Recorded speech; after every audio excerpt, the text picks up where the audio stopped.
for a Shway Media podcast.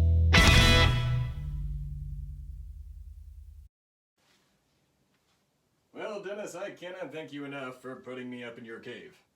I genuinely thought Robert Mueller was going to catch me. But at least Michael Cohen's going to jail for everything I did, so... It all ended well for me. Oh, no, I'm fine. You go off and do your bear things. I'm going to catch up on some reading on my Kindle Reader. Catch up on the news. No, thank you. Yes. Bitcoin. The hell's the Green Party? Green New Deal. What the... Dennis! Did you know that there is more than one political party in America? There's multiples, you say. 5 core ones, you say. More than just the GOP and the Democrats. Green Party, Libertarian, and... the Constitution. Ooh, I like the sound of that. Does everybody know about this? Not a lot of people, you say. Well, I need to tell these people. I need to tell... America.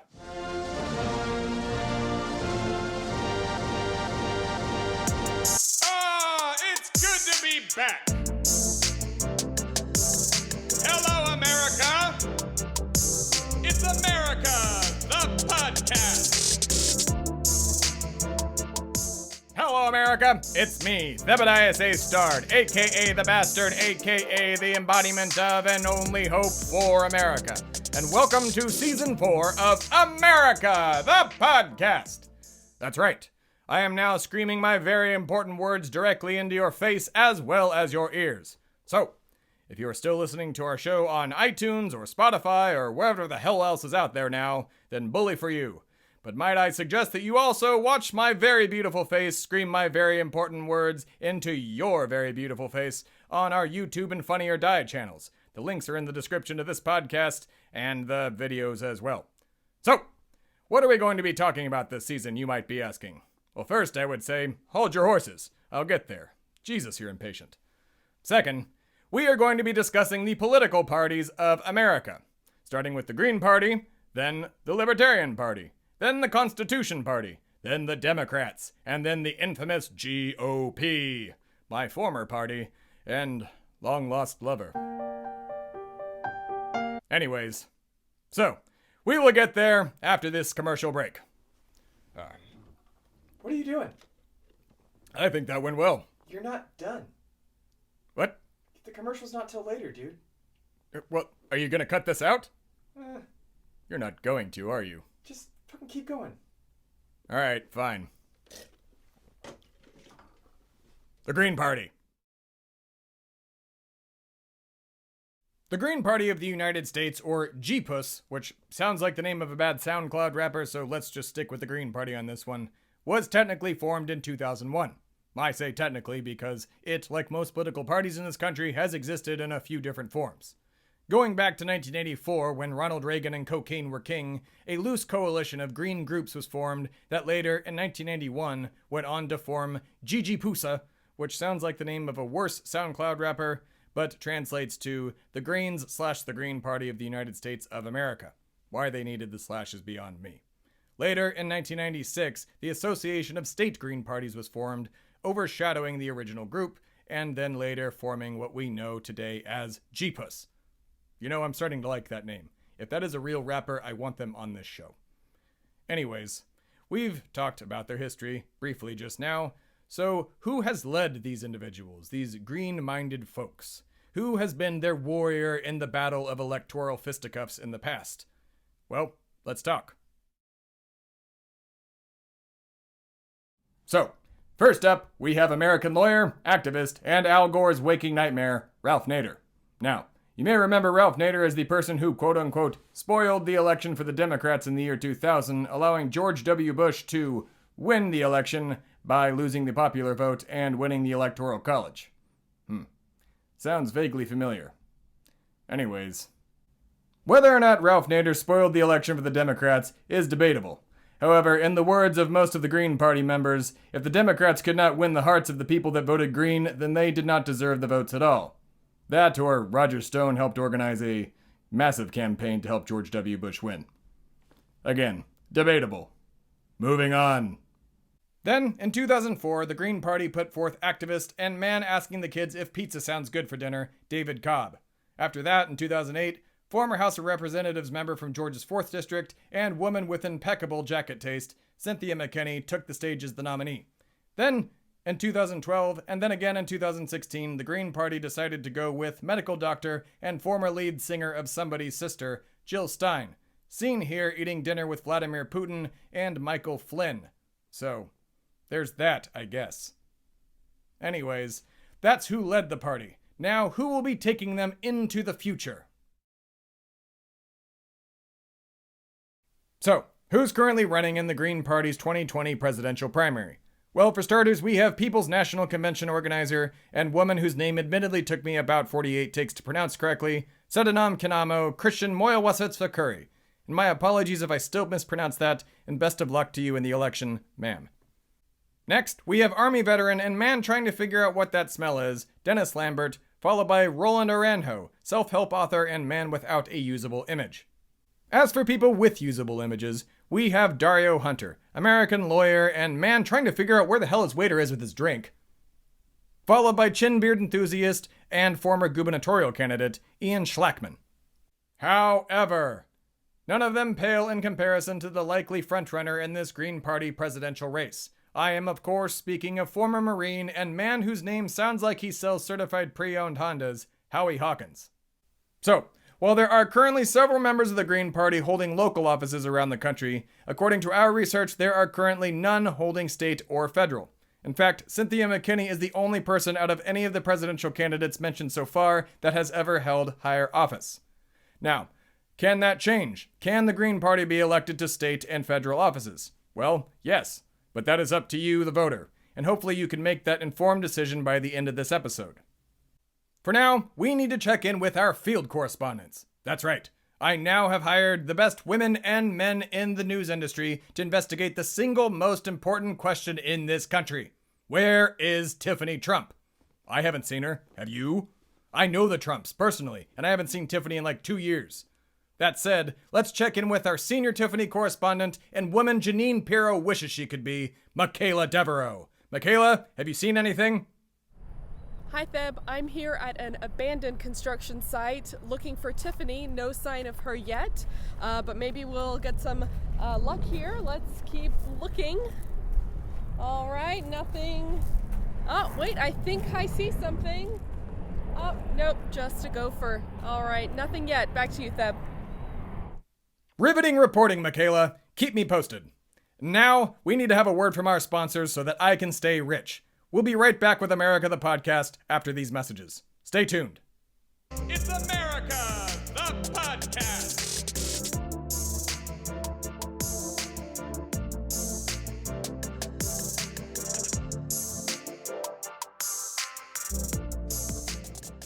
Hello everyone, Tim from Shui Media here, letting you know that today's episode is brought to you by Weebly.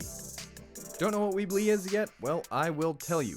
Weebly is a web hosting platform unlike any other. Not only is it affordable and easy to use and fun to use, you also have unlimited bandwidth when it comes to uploading audio and video. Running a business such as, say, a podcast network is hard work. And I cannot recommend Weebly enough, especially because it's the platform that we run Shui Media through. That's right, all of your favorite Shui Media shows in one way or another come through a Weebly website. And you can help out Shui Media today by signing up through the link in the description. You have a business that you want to run.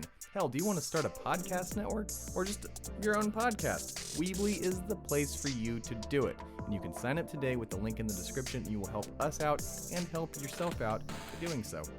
If you're not too great at web design and are worried, well, will my website look good? Weebly's got you covered.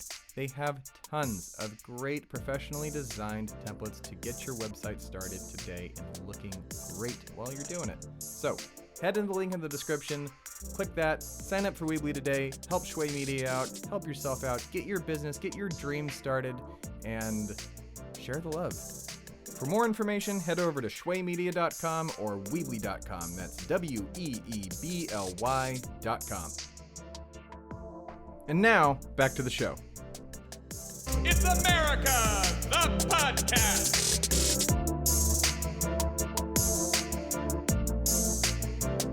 Hello, America, and welcome back to America, the podcast, the show. Now, we've been discussing the Green Party, a party that's gained many celebrity endorsements such as Viggo Mortensen, Susan Sarandon, and Cory Booker's girlfriend and night nurse to many in Hell's Kitchen, Rosario Dawson. I would have pegged Aragorn as a libertarian. Anyways, we've discussed their history, who's led the party, and who seeks to be their champion. But what do they believe? What are their domestic and foreign policies? Well, if you'll stop asking so many damn questions, I'll tell you. You may have heard of the Green New Deal, something made popular by, or stolen by, if you're one of the more bitter members of the Green Party, Democratic Socialist Congresswoman and Republican boogie woman Alexandria Ocasio-Cortez, seen here laughing in the face of the patriarchy. The Green New Deal was something I originally thought was invented to make our money greener. You know how it's all kind of beige now? Well, it turns out I was half right. Well, the money will still be the same color regardless of my many complaints filed with the Treasury Department. How money is made will seek to keep our planet greener. Although I always thought the Earth was blue from the outside, but who knows? Millennials, always trying to disrupt everything. But it turns out they're actually well within their right to be scared this time. Please allow me to explain. The Earth is dying! We're all gonna die! Just kidding. Well, not really. You all are going to die. I am not. Aside from being a demigod, I also have several bunkers all interconnected by a hyperloop that Elon Musk gave me. What the hell? And yes, Tim, you can go for a ride in it. Dope. It's my producer Tim, still here, still whiny as ever. Anywho, with this Green New Deal, the good people at Jeepus want to help the Earth stop all that dying business. To do so, they aim to do things like invest in green business by providing grants and low-interest loans to grow green businesses and cooperatives with an emphasis on small, locally based companies. Move to 100% clean energy by 2030 by prioritizing green research and redirecting research funds from fossil fuels toward research in wind, solar, and geothermal energies. Enacting a full employment program in those sustainable energy fields. Invest in mass transit as well as complete streets that promote safe bike and pedestrian traffic. Reliance on regional food systems based on sustainable organic agriculture and clean manufacturing. And finally, an economic bill of rights made popular by my dear old friend Franklin Delano Roosevelt, which guarantees a right to a job, education, housing, living wage, and healthcare. Fascinating. But is it realistic? Well, arguably yes and arguably no. Some could say that acceptance of the Green New Deal depends on whether or not you care more about your taxes than you do your fellow Americans and the planet Earth. Others could say the acceptance of the deal depends on whether or not you think it's just a bunch of socialists overreaching to give lazy people free money. No matter which side of the argument you fall on, there are a few things to consider. The negative. So, what are the negatives? Well, simply put, people would lose their jobs. Fun fact. There are people out there who actually work real jobs and aren't multi-billionaires like me. Completely blew my mind when I found that out. Anywho, some could say that the supporters of the Green New Deal often forget about those working in the fossil fuel industries that need to be retrained. The fact that some Americans can simply not afford to start a new career late in life is often lost on supporters of the Green New Deal. It's not that those hardworking people cannot be retrained, but it would simply be hard to adapt. But there is a positive. The positive. With the implementation of the Economic Bill of Rights, every citizen would have the right to a job with a living wage, as well as housing and health care. While yes, taxes would increase, a thought that sends me into a literal terror fit. The taxes would, admittedly, even out over time, thereby improving human quality of life in the country, as well as the global and, most importantly, American economies as a whole. So, that's the Green Party's domestic policy. Riveting stuff, I know. But how do they plan on working with our friends as well as our enemies around the world? Well, let's take a look at their foreign policy. If the Green Party is elected to the presidency, their foreign policy would be one of peace first, meaning not doing business with countries that are actively at war, disarming our nuclear weapons, as well as calling for a complete nuclear arms abolition across the globe, helping other countries develop their own Green New Deal, opening our borders between Mexico and Canada, legalizing cannabis and decriminalizing other drugs, effectively ending the international drug trade, as well as action against white nationalists and other hate groups. While all of those talking points might sound like lyrics from a Beatles song, there are the positives and negatives to consider, and in true pundit fashion, I will do the negatives first. The negative. Well, to be frank, there's no guarantee that the rest of the world will go along with it. It all counts on them not calling our bluff, especially now that China, known for doing its beautiful dance between communism and capitalism and, authoritarianism, is quickly becoming the most powerful and influential economy on the planet. The positive. Their foreign policy would theoretically bring an end to war and put our country as well as others on a path to world peace. Theoretically. Something to think about no matter which side of the argument you are on. For now, we need to check in with one of our other field correspondents in a second installment of Tiffany Watch. Joining us now is Chief Animal Correspondent, longtime friend of the show, and my personal dog, America the Dog. ATD, what do you got? Hi, Theb. I seem to have wandered into the neighbor's garage, and I'm scared and want to come home. I told you, you can come home when you found Tiffany. But I don't know who Tiffany is, and I'm scared and I need a belly rub. Alright, fine. Come on home for belly rubs. We'll be right back after this short break. Stay with us. It's America, the podcast.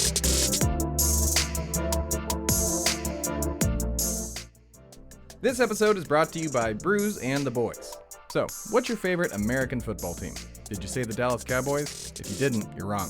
And if you're still saying, well, Tim, no, they're not my favorite team, well, let me recommend that you listen to the Brews and the Boys podcast with Michael Sizemore and Tom Ryle of Blogging the Boys so that they can prove to you that your favorite team is indeed the Dallas Cowboys. Brews and the Boys is your friendly neighborhood podcast that's a lot like going down to your friendly neighborhood bar and watching and talking about the game with your friends. Every week, Michael and Tom give an in-depth analysis about what the Cowboys have done, what they're doing, their player stats, player analysis, everything under the sun that you need to know about the Dallas Cowboys you can find from Michael Sizemore and Tom Ryle every week on the Brews and the Boys podcast, on Blogging the Boys, and the Vox Media Podcast Network.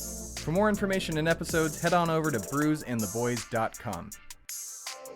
And now, back to the show. It's America, the podcast.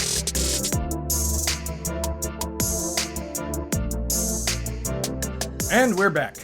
Well, we've discussed who are the champions of the Green Party as well as their beliefs. So, now that we have absorbed all that information, it's time to ask ourselves two simple questions. If you believe those leading the Green Party, such as Howie Hawkins, can also lead our country as well as the rest of the world into an age of peace and prosperity, then the Green Party is for you. If you believe that your tax dollars should go towards creating programs to help those less fortunate get jobs, healthcare, and housing, then the Green Party is for you. If you believe that moving towards more renewable energies is the only way to keep the Earth from having a conniption fit and killing all of you, then the Green Party is for you. Alternatively, if you think that our current economic system is fine and don't want your tax dollars going towards funding programs that provide what some might call government handouts, then the Green Party is yours to avoid. If you think that their leadership lacks experience, then by all means, avoid the Green Party. If you think that global warming is over-exaggerated and you don't want your tax dollars going towards quelling that alleged Chinese hoax, well, then avoid the Green Party, yo. If you think that every American should pull themselves up by their bootstraps and get a job just like you, then the Green Party is not your political cup of tea. That said, I want to leave you with a reality check. Reality check. The Earth is getting hotter and global warming is not a hoax. It is happening now, it is happening fast, and needs to be dealt with immediately. It is going to be hard, not to mention expensive, to implement something like the Green New Deal, as well as extremely difficult for the conservative side of this country to accept and pass. Something that the left-leaning folks often disregard and scoff at. Something that those folks should not do. When implementing change, one must always consider how that change will affect those positively and negatively. If we don't, we will end up a more divided country than ever. Something to consider when at the ballot box in November 2020. That said, my name is Theb A. Stard, aka the Bastard, aka the embodiment of and only hope for America. Wishing you a good night and a good fight. God bless America, and God bless you. I will see you next time on It's America, the podcast. America the Podcast was created and is produced by Shway Media. The show is hosted by Thebadias A. Stard, aka the Bastard, aka the embodiment of and only hope for America. Hey, that's me. The show is edited by Tim Philippi. All music for the show is by Timmy Two Step and Shweezy. America the Podcast can be found on iTunes, Spotify, Shway Media, or wherever you get your podcasts. The show's social media links are in the description to this episode, along with our bigly sponsors. All of our research for the show can be found on our website. For more information, visit americathepodcast.com. Now this is podcasting.